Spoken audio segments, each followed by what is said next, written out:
Have you ever had the experience of meeting somebody, but their frequency match does not align with yours? Have you ever had the experience when you're with somebody and you just feel like you're being drained emotionally and psychologically and energetically? Well, that is why I'm making this video. Because I am in relationship with somebody who is very nice, very understanding, very helpful, very reasonable, all those positive traits. And yet, I am turned off by certain personality traits and qualities that he possesses. The person that I am referring to is someone by the name of Jesse Bonstetter. Now, when you hear that name, what do you think of? Well, when I hear that name, I see no poetic potential in that name whatsoever, except for a nursery rhyme that would go something along the lines of, I wrote a letter to Jessup Bonstetter, or, this person, Jessup Bonstetter, would not go with the better. And for those of you who are aware, the better is a custom, which represents a fence and a cloudy day. Mary Poppins, Alicia Vedder, hence the name, who was at my mention in 2016, and she was a math teacher at the middle school here in Indianola. So that's how that custom came about. But anyway, I could go on about that, but I'm not going to. That song would not fit in any kind of expressatory or expressatory music. And remember those two terms. Expressatory means you're expressing with somebody, it's more connected, you're in agreement with, you're in support of that person. Expressatory means you're going against somebody. You're trying to teach them a lesson. That's expressatory. That's what those two terms mean.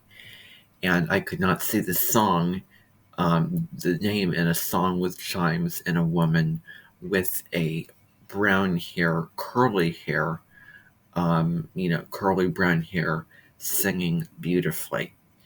Susan Boyle and Sarah Brightman are examples.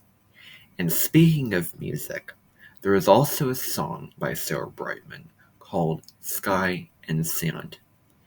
And the song is basically about how a woman feels with a man on the beaches, and you can go read those lyrics to the song. I don't think I'm going to read them, and you can listen to the song. But when I see people like this, that song comes to mind. The link is below in the description. But anyway, that name has little poetic potential. The initials, JB, are the same initials of somebody who came to my mention in 2021 who was named Jonathan Bethers. He went to Blake Castle for needing to balance out his water element, needing to become more emotionally aware and deeper, more profound, and more spiritual. And I happen to know of somebody who is an in resemblance expressor. Now remember what that means. Somebody who's in resemblance to somebody who is in resemblance to somebody whom you want to express, but that person is different than that person. And I know who that person is. Who would express Jonathan Bethers. And I don't want to speak of it on this video. But point is, this person taught, he had a sun-moon square, so sun in Virgo, moon in Sagittarius. When I was with him, I could feel the tension and the conflict within him, one part of him wanting to be super detail oriented and get everything perfect. Sagittarius not wanting to do that, wanting to be free and carefree. So those two parts of you, playing out someone who's really small and someone who thinks and wants to live in really big terms. And live in really big ways. Virgo's sort of nitpicking into the little details, etc. So, he taught American Lit and other English classes. And then this person, Jessup, teaches writing and composition classes, but they're both in the English field. And so they are in resemblance to one another. They do look like one another. They slightly sound like one another, but they are different. One is more draining than the other. And so I've already said that, and I could go into the various ways how this is the case. And the reason why I'm making this video is to make this a clarification. But so what I wanted to show you is I wanted to show you this person. So let me just show you here. I managed to find this on an Instagram account. Now, we are moving into a brand new age this year. 2023 is a really exciting year full of brand new things happening. I am going to talk about Saturn in Pisces. That's going to happen on March 7th. And March 7th is when an essay is due in my composition class, which I find really profound because that is the day that Saturn moves into Pisces. As you know, Saturn is the planet of discipline, restriction, challenges, and what we have to become the masters of. It deals with karmic debts, if you will, and those kind of things like that, setbacks. And authority deals with governments and tradition. So it's that type of energy. The old, for your safety rules and regulations, the bricks and mortar, the top-down structures. And it is moving into Pisces this year. It's been in Aquarius since December 2020, December 17th, and now it's going to move into Pisces. So now we're moving more internal this year. Until 2025, we're going to be trying to become the masters of trying to ground spirituality, trying to balance the left brain with the right brain, bringing balance to the sacred masculine and the sacred feminine energies. We're going to be trying to, in a way, legitimize intuition, crystals, oracle cards, all those things, and to uncover the power and discover the power and follow our intuition as well, and heal and love ourselves emotionally and spiritually. More people are probably going to be seeking healers or therapists or counselors at this time, and to, again, connect with a higher power and develop and cultivate more connection, and compassion and empathy, and understand that we're all one with the universe, and that we're all sort of, connected in that divine way. And so I'm talking about Saturn and Pisces because I believe that there is also going to be a full moon around this time, or maybe on March 7th, maybe. And the full moon in Virgo's opposite Pisces. And Virgo is about the details. It is about the logic, um, getting organized, getting structured, actually putting, real manifestation to your dreams, and chopping wood, carrying water, taking care of the little things that you need to take care of, and being responsible, putting schedules and healthy boundaries to things, um, and becoming very efficient and useful. And that's another thing, because boundaries and drawing boundaries, Saturn is boundaries. And Pisces is ruled by Neptune. And that, Neptune, you know, not into boundaries. Um, so, Pisces is very sensitive to energies and vibrations of people. And it deals with that. And so we may become a lot more aware and sensitive to those things. Um, and, especially when it comes to other people, how they present themselves and how they speak.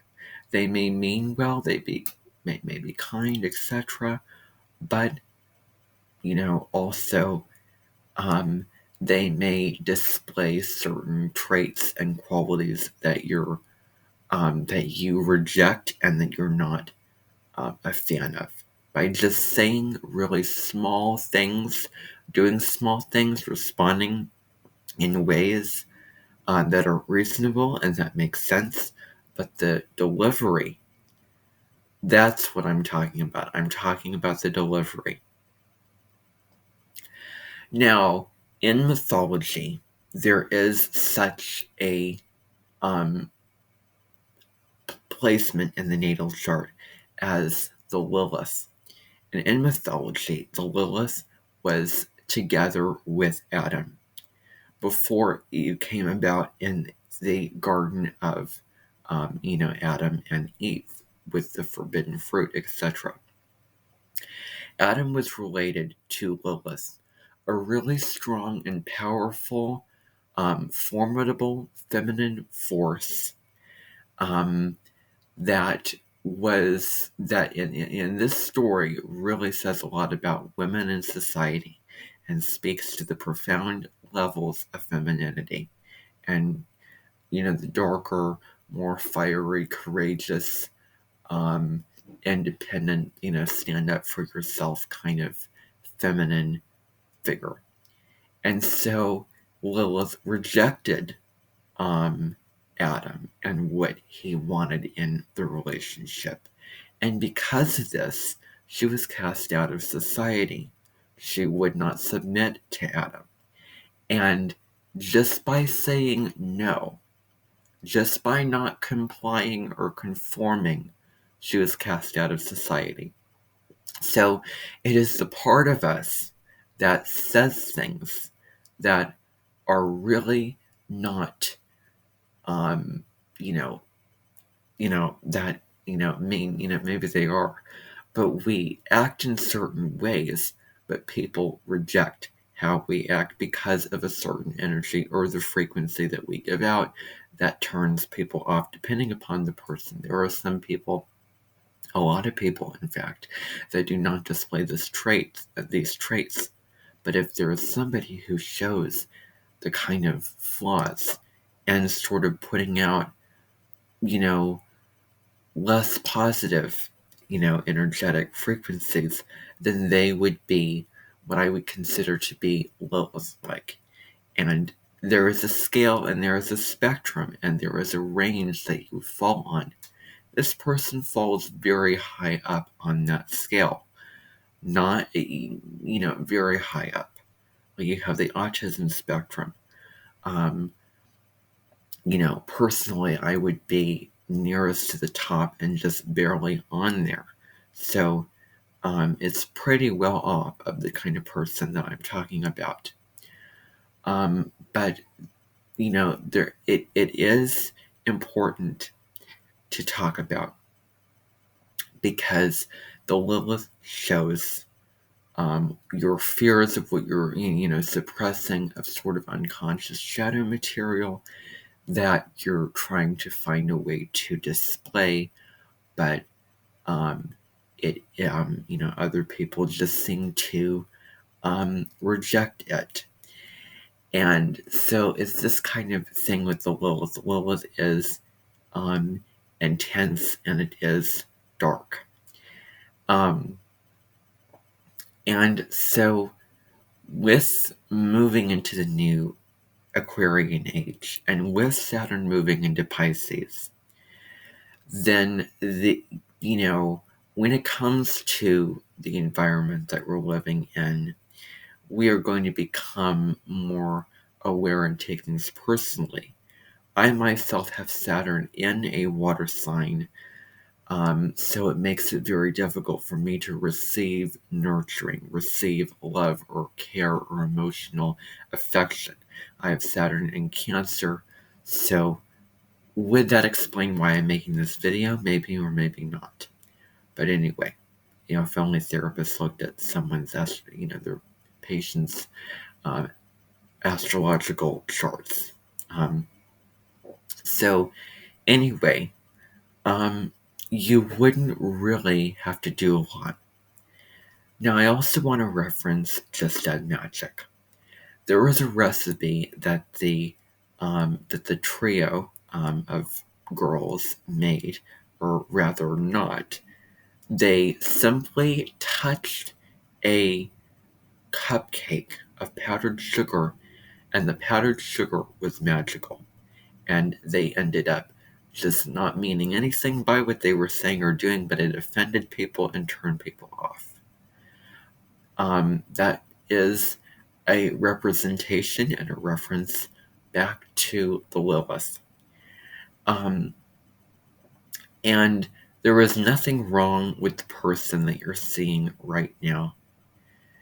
The only thing is, you could be in certain situations and you could perceive yourself a way that you don't like.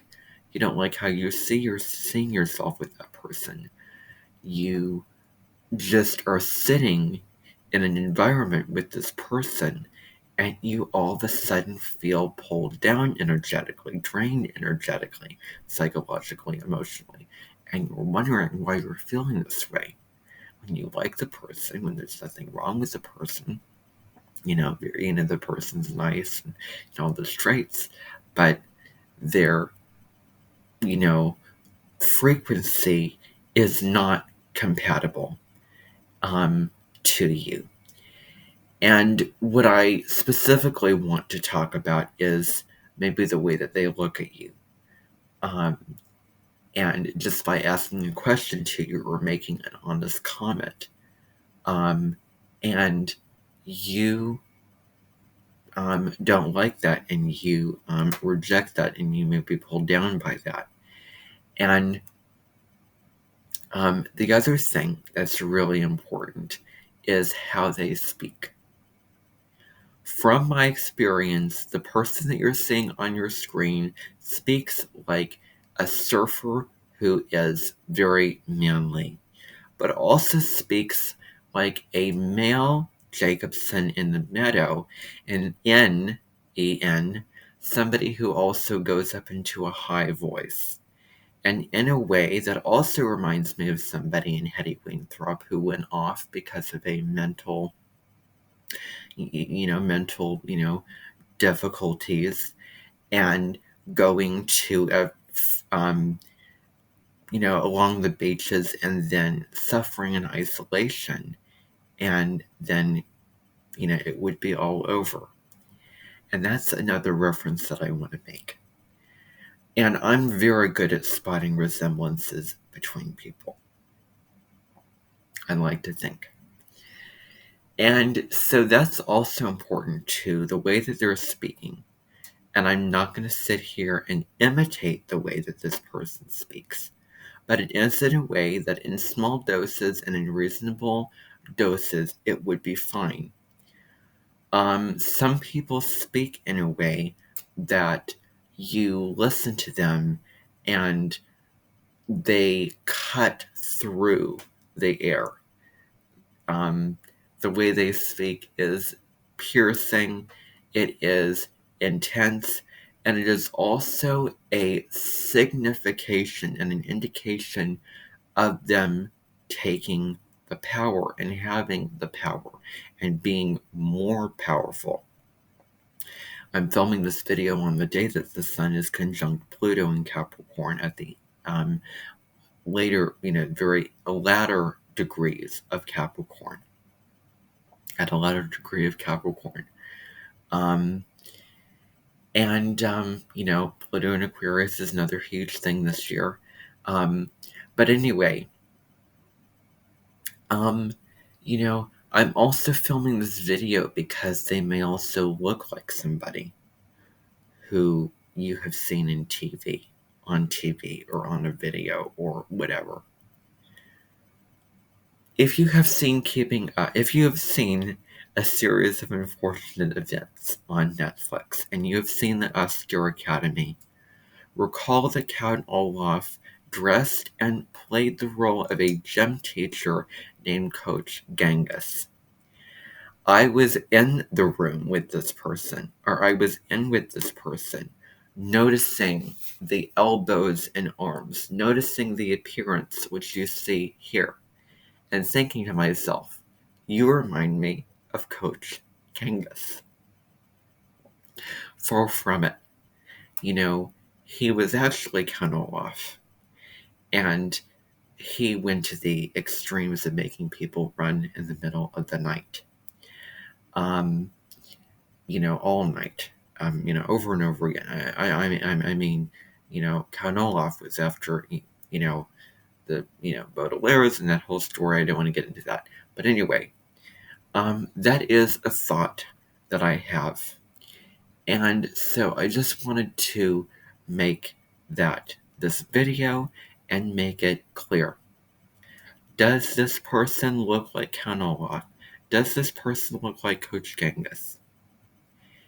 If yes, then that means something. And it may speak volumes, but if no, well, then that's all that I have to say about that. So thank you for tuning in. Bye for now. And also, I'll continue to make videos when new thoughts or perceptions or feelings or beliefs and experiences and me and the relationship with this person come about. We shall see what will happen in the future. Bye for now.